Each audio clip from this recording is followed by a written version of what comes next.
এই ভিডিওতে আমি দেখাইমু ফুলাও মানাই কিলা সহজভাবে।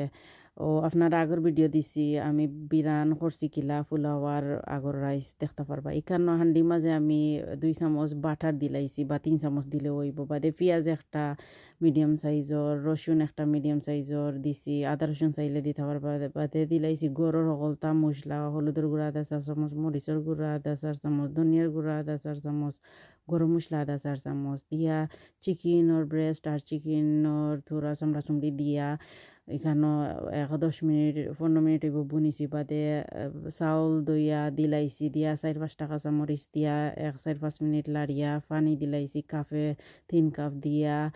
আর লাড়িয়া 20 মিনিটর লাগিয়ে আমি এখন গুড়িয়া তৈছি। 20 মিনিট বাদে ওই দেখো চেক করছি, মাশাআল্লাহ আমার পোলাও রেডি হয়ে গেছে। এখন ধনিয়া পাতা দিয়া আল্লাহ মাইলিমো। আশা করি ওলা যদি আপনারাও রান্ধেন সেম রেজাল্ট হইব।